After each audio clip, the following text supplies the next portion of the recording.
अपना ख्याल रख रहे होंगे। तो दोस्तों आज हम लोग रीजनिंग के कुछ बहुत ही इंपॉर्टेंट क्वेश्चन एक सिंपल ट्रिक से देखने वाले हैं। तो जिन दोस्तों ने अभी तक हमारा चैनल सब्सक्राइब नहीं किया सब्सक्राइब कर लें और बेल आइकन को जरूर दबा दें, जिससे आगे आने वाली वीडियोस की नोटिफिकेशन आपको मिल सके। तो दोस्तों न्यूज़ भी आपको मिलती रहेगी नए नए एग्जाम की, नए नए रिजल्ट की। तो चैनल को जरूर सब्सक्राइब कर लें और लाइक जरूर कर दें वीडियो। तो चलिए स्टार्ट करते हैं बिना किसी देर के। पहला हमारा क्वेश्चन है, किसी कूट भाषा में अगर सर्टेन को ये लिखा जाता है तो के रूप में लिखा जाता है, तो उसी कूट भाषा में एक्वायर को क्या लिखा जाएगा, किस रूप में लिखा जाएगा। तो अगर आप यहाँ पे देखें कि यहाँ पे सी दिया है, ई दिया है, आर दिया है, टी ए आई एन दिया है, लेकिन सबसे पहले आपकी नज़र जानी कहाँ चाहिए? सबसे पहले आपकी नज़र जानी चाहिए ए में। क्यों जानी चाहिए ये भी मैं बता रहा हूँ।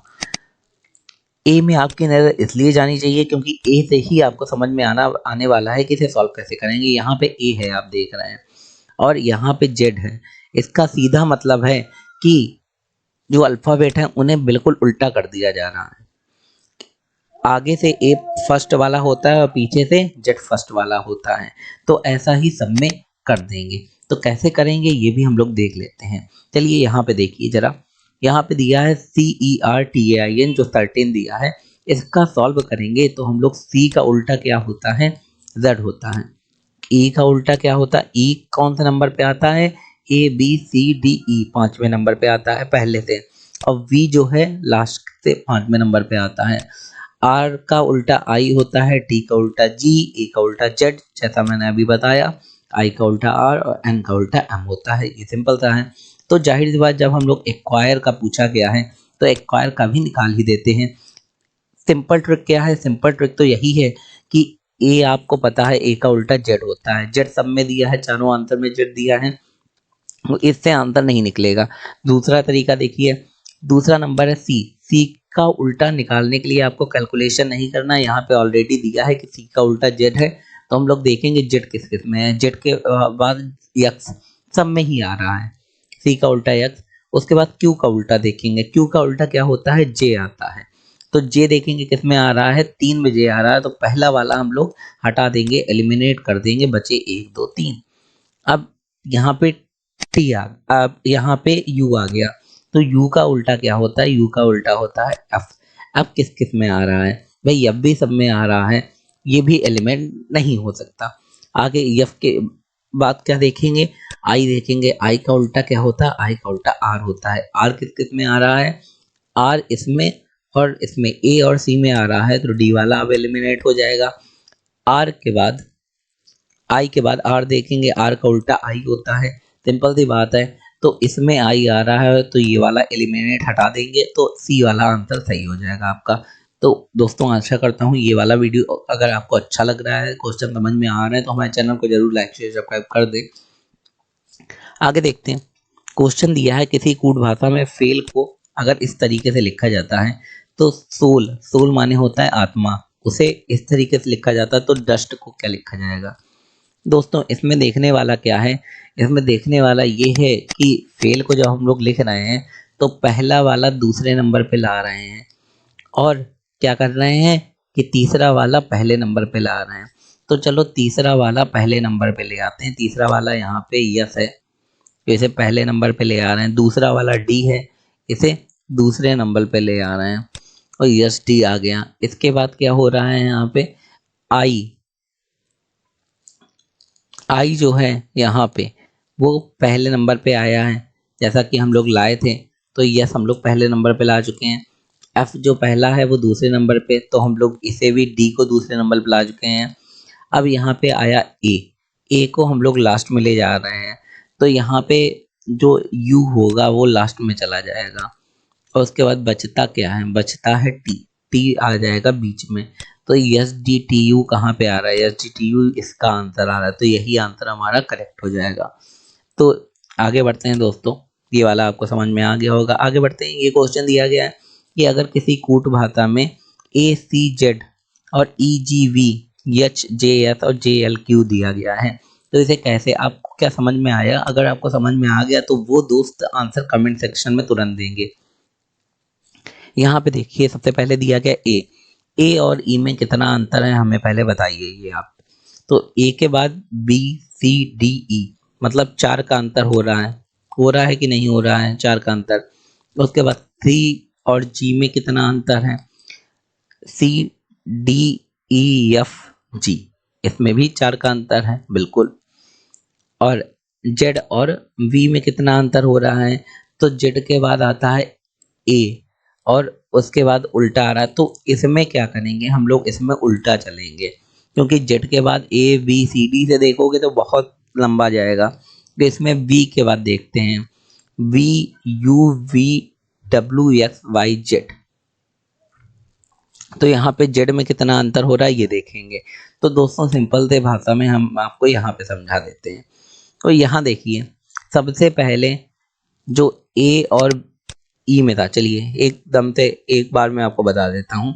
जो सबसे पहले डिफरेंस था ए और ई में था, अंतर कितना था, ए के बाद बी सी डी ई 4 का अंतर था, तो +4 करा ई आ गया।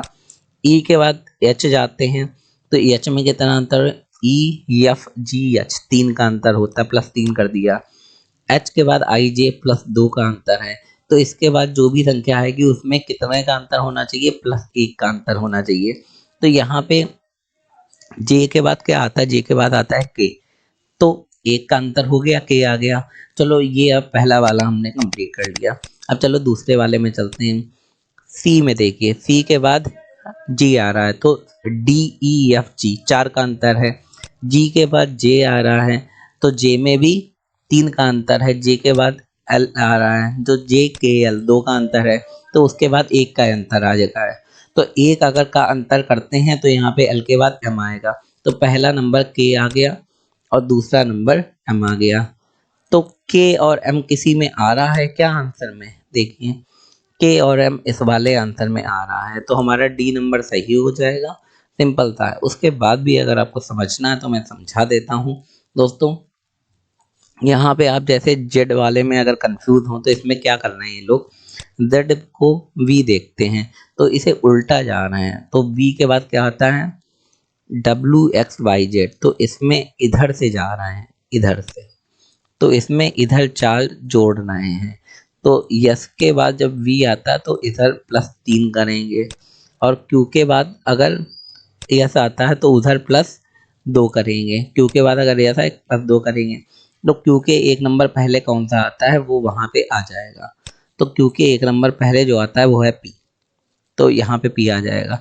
तो आप पहले तरीके से पूरा समझ गए होंगे, दोबारा बताने की जरूरत नहीं है। ये कथन वाला क्वेश्चन है। कथन दिया है कि बहुत बड़ी संख्या में छात्र कक्षा में पढ़ने के बजाय बारिश में नाचना पसंद करते हैं, ये कथन दिया गया है। तो 2 कथन दिए गए हैं, बारिश छात्रों को स्वस्थ रखती है या फिर नृत्य करना एक अच्छा व्यायाम होता है। नृत्य करना अच्छा व्यायाम तो होता है, बिल्कुल सही है, और बारिश छात्रों को स्वस्थ नहीं रखती है, ये तो गलत हो गया। लेकिन दूसरा वाला सही आपको लग रहा होगा। लेकिन अगर हम लोग इस कथन के अनुसार देखें, क्या दूसरा सही है, देखिए जो आंसर आपको देना है वो कथन के अनुसार देना है, तो कथन के अनुसार देखोगे तो नृत्य करना एक अच्छा व्यायाम होता है, ये बिल्कुल सरे से नकार दो। ये अगर कक्षा में पढ़ाई चल रही है आप नृत्य कर रहे हैं तो कहाँ से सही हो जाएगा, तो ये हम लोग गलत कर देंगे। तो ना तो निष्कर्ष 1 ना ही निष्कर्ष 2 कथन के अनुसार सही होगा। आगे देखते हैं।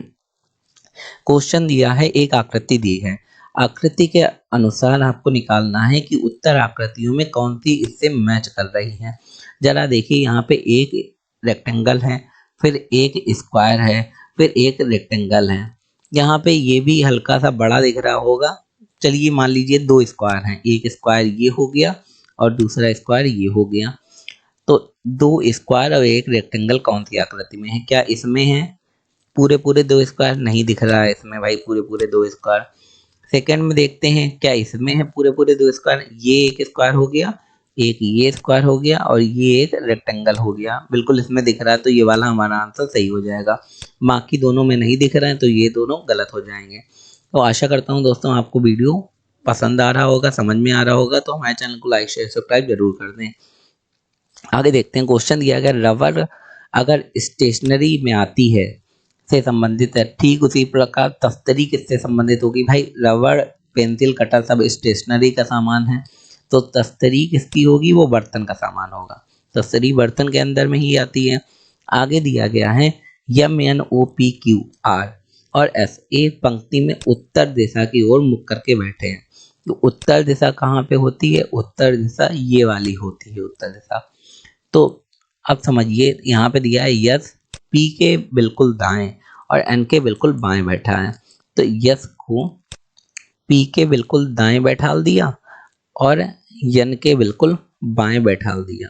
तो पी के बिल्कुल दाएं हैं और एन के बिल्कुल बाएं हैं। यस। आगे देखते हैं यम ओ के बिल्कुल दाएं खड़ा है। तो यम जो है ओ के बिल्कुल दाएं खड़ा कर दिया। आगे एम और पी ने अपने बीच में एक बच्चे को खड़ा कर लिया है। एम और पी ने अपने बीच में एक बच्चे को खड़ा कर लिया है। आगे पता चलेगा कि वो बच्चा कौन है। क्यू और एन ने अपने बीच में दो बच्चों को खड़ा कर लिया है। क्यू और एन ने अपने बीच में दो बच्चों को खड़ा कर लिया है। तो इसका मतलब ये भी बच्चा है और ये दोनों भी बच्चे हैं। पी और आर ने भी अपने बीच में दो बच्चों को खड़ा कर लिया है। पी और आर ने भी दो बच्चों, मतलब यहाँ पे बीच में जो आप देख रहे हैं वो सारे बच्चे हैं यहाँ से लेके। आपको समझ में आ रहा होगा। तो ओ एम और आर ये तीन बच्चे नहीं है, पी क्यू एस एन सारे बच्चे आपको दिख रहे होंगे। जैसा क्वेश्चन के अकॉर्डिंग दिया गया मैं उस हिसाब से बता रहा हूँ आपको। तो आगे आंसर क्वेश्चन क्या पूछा गया, पंक्ति के बिल्कुल मध्य में कौन खड़ा है। पंक्ति के बिल्कुल मध्य में पूछा गया कि भाई कौन खड़ा है। तो पंक्ति के बिल्कुल मध्य में हम देख सकते हैं कि जैसे कि पी जो है वो पंक्ति के मध्य में खड़ा है। जब आप पूरा सॉल्व करेंगे तो आपका आंसर पी आ जाएगा। मैंने बता दिया आपको कैसे सॉल्व करना है। आगे क्वेश्चन दिया है जिस प्रकार AJET CHGR से संबंधित है उसी प्रकार जी के QN किससे संबंधित होगा। अब चलिए इसे स्टार्ट करते हैं, सॉल्व करते देखते हैं। ए के बाद BC +2 का अंतर है। जे के बाद H आता है कि नहीं आता है, तो HIJ मतलब उल्टा जा रहा, तो -2 का अंतर, +2 फिर -2, फिर EFG फिर +2 का अंतर है, फिर RST फिर -2, मतलब +2 फिर -2। तो यहाँ पे G का अगर +2 करते हैं हम लोग तो H और I आता है। तो I पहला आ जाएगा हम लोगों के पास, तो I मैं यहाँ पे लिख देता हूँ। फिर -2 करेंगे तो यहाँ पे K है, तो K का -2 करते हैं तो IJK मतलब दोबारा I आ जाता है। Q का +2 करेंगे, Q के बाद R और S आएगा और N का -2 कर देंगे, N के का -2 करेंगे तो L आ जाएगा। तो IISL किस में आ रहा है, IISL आ रहा है B नंबर पे। तो हमारा B नंबर सही हो जाएगा। ये सिंपल सा ट्रिक था, ये आपको समझ में आ गया होगा। आगे देखते हैं, दिया है किसी कूट भाषा में अगर ब्रेक ब्रेक को ये नंबर लिखा जाता है तो यहाँ पे इसको क्या लिखा जाएगा। अब पहले हम लोगों को निकालना है ब्रेक को, ये जो लिखा गया वो कैसे लिखा गया है। तो उसे निकालने के लिए पहले हम लोग देखेंगे किसका क्या मतलब है। बी भाई कौन सा नंबर पे आता है, दूसरे नंबर पे आता है। जो पहले सिंपल सिंपल है वो निकाल लो। ए पहले नंबर पे आता है और उसके बाद ई किसमें नंबर आता है, ABCDE ये 5वें नंबर पे आता है। ठीक है, तो सिंपल सिंपल निकालिए कि भाई ये दूसरे में, ये 5वें में, ये पहले में। के और आर अगर आप नाम ही निकाल पाए तो कोई बात नहीं। दो का यहाँ पे 2 ही नंबर आ रहा है, आप देख सकते हैं यहाँ पे 2 ही नंबर आ रहा है। ई 5 है और यहाँ पे कितना आ रहा है, यहाँ पे आ रहा है 3 6 1 5। तो इसे निकालेंगे कैसे ये आपको मैं अभी बता देता हूँ। तो देखिए यहाँ पे सिंपल सी बात है, ब्रेक दिया गया हम लोगों को। तो ब्रेक में बी जो दूसरा होता है, आर जो होता है वो 18 नंबर होता है, ई जो है 5 नंबर पे होता है, ए 1 नंबर पे होता है और के 11 नंबर पे होता है। इसका नंबर क्या बन रहा है, ये नंबर बन रहा है जो वहां पे लिखा हुआ है। मैंने बताया था 236, ये यही वाला नंबर है जो वहां लिखा है। तो दो का तो 2 ही बन रहा है। 18 दूनी 36, मतलब 18 में 2 का गुणा करो तो 36 आ रहा है। 5 तीनों 15 होता है, 5 में 3 का गुणा करो तो 15 आ रहा है और 1 में 4 का गुणा करो तो 4 आ रहा है और 11 में अगर 5 का गुणा करें तो 55 आ रहा है। तो कैसे सॉल्व हुआ ये समझ में आ गया होगा आपको। जो इसके अल्फ़ाबेट के नंबर हैं वो मैंने यहाँ लिख दिए और पहले 2 में 2 का गुणा करा, फिर जो सेकंड नंबर 18 है उसमें 3 का, फिर चौथा नंबर है 5 में है तीसरा नंबर तो उसमें 4 का, सॉरी 3 का, फिर चौथे नंबर पे 4 का और 5वें नंबर पे 5 से गुणा करके जो नंबर आया लिख दिया। अब यहाँ पे देखते हैं, यहाँ पे X E R O X आ रहा है, तो यहाँ पे यक्स की वैल्यू 24 है, ई की 5 है, आर की 18 है, ओ का 15 है और यक्स का 24 दोबारा हो गया। तो पहले क्या करना था, पहले हम लोगों को जैसे यहाँ पे 2 एकम 2 करा था, यहाँ पे भी 24 एकम 24 कर देंगे तो पहला नंबर 24 आ जाएगा। दूसरा नंबर 5 में 2 का गुणा करेंगे तो 10 आ जाएगा।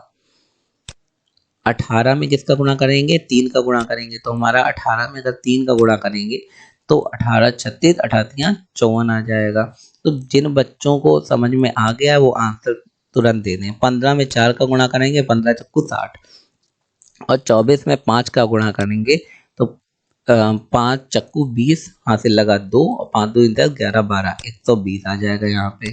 तो हमारा नंबर बना 24 10 54।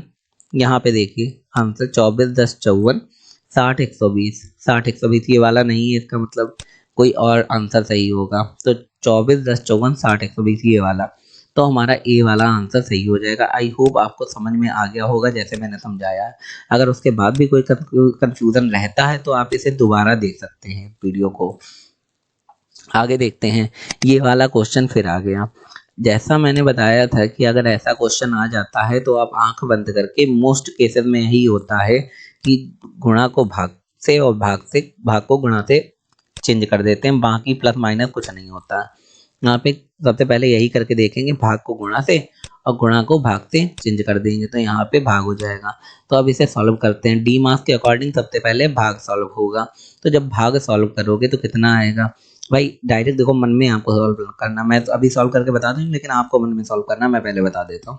यहाँ पे 3 को भाग करोगे 117 में तो डायरेक्ट ट्रिक क्या है, 3 का पहले 11 में भाग करेंगे तो 3 तियाँ कितना हो जाता है 9, 3 चक्कू 12 हो जाता है, ज़्यादा हो जाएगा 9 10 11 2 बचे, यहाँ 27 हो जाएगा अगर 2 बचे, और 3 3 नीम 27, यहाँ पे 39 आया कि नहीं आया।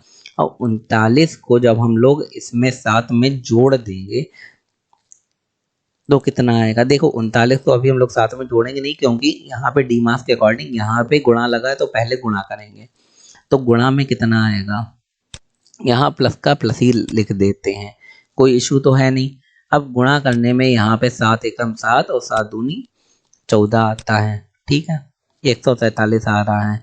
तो यहाँ पे भाग करने में 39 आया था प्लस 147 और यहाँ पे 119 का 119 माइनस में बना हुआ है। अब यहाँ पे हम लोग दोबारा सॉल्व करेंगे और सॉल्व करने के बाद आंसर अगर हमारा 11 आ रहा है तो फिर वही आंसर कर देंगे, नहीं तो बाकी से सॉल्व करके देखेंगे। वैसे आप अगर इसे सॉल्व करेंगे तो आपका आंसर 11 आ जाएगा, तो उसमें कोई इशू नहीं होना चाहिए। तो दोस्तों यही हमारा आंसर सही हो जाएगा कि जिससे हमारा 11 आ जाएगा। तो आशा करता हूँ दोस्तों आपको ये वाला क्वेश्चन भी समझ में आया होगा। आगे बढ़ते हैं, यहाँ पे एक आकृति दी गई है और उसका पूछा गया है कि आईने में मतलब मिरर में ये आकृति कैसी बनेगी। तो आप पहले आंसर दे दीजिए कैसी आकृति बनेगी कमेंट सेक्शन में, फिर मैं बताता हूँ। तो देखिए पहले यहाँ पे ये देखा गया है कि ये इस टाइप का है और आंसर में आप देख रहे हैं कि आंसर आपको कौन सा सही लग रहा है।